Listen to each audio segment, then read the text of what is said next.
The Rajapaksas were Sri Lanka's most powerful family. They're now in the eye of a storm. What you just saw happen last night, hundreds marched to Gotabaya Rajapaksa's private residence. He is the president of Sri Lanka. Let me show you what happened next.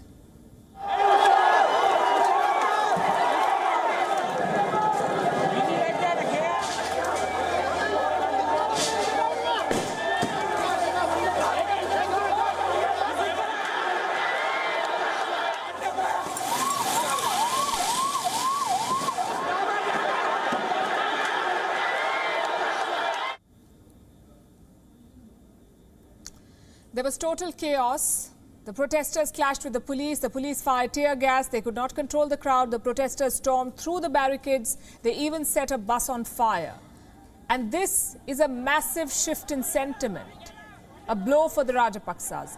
They swept to power with a majority in 2019. Look at what they face today. These people want them gone.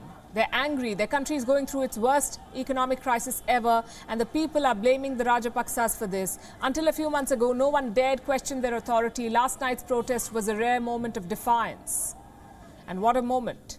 So will this economic crisis spell the end of the Rajapaksas? On Gravitas tonight, that's what we'll talk about. First, let's tell you how grave the situation is on the ground. Sri Lanka is struggling. And that's an understatement. There are 13-hour-long power cuts. Street lights are being turned off to save electricity. Hospitals are running out of medicines. There is a shortage of diesel. At least 4 people have died just waiting for fuel in queues. Sri Lanka's inflation has skyrocketed. Retail inflation has crossed 17%. Food inflation more than 25%. Daily essentials have become unaffordable. Last weekend, the price of a gas cylinder shot up to 4,200 Sri Lankan rupees. That's more than $14 US dollars.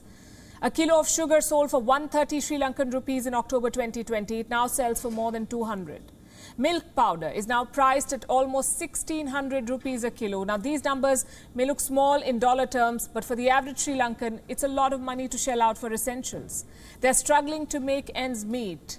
The public anger has been simmering for a while, and now it has exploded. Take a look at this. I am not a burden to this government. I am well off, but I have no use for my wealth. Although I have money, I can't buy anything. I can't pump petrol. I can't get gas when my gas canister empties. I think this is the darkest period in this country.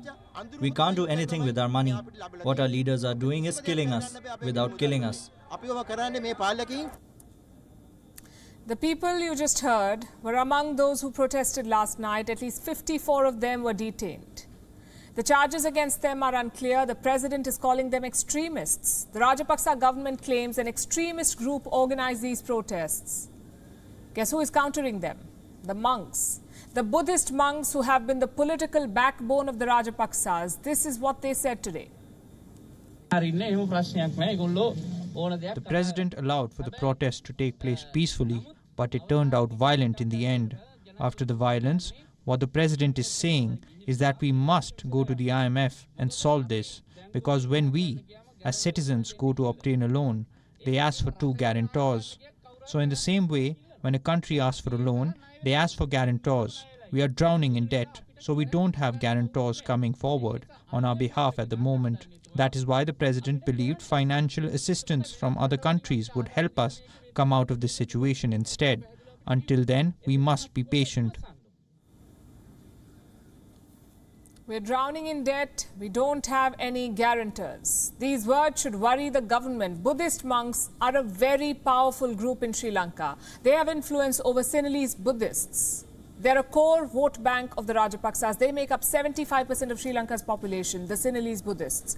In the 2019 election, the monks propelled the Rajapaksas to victory. And now they sound unhappy, criticizing the government over its handling of the economy. 2 monks have also written a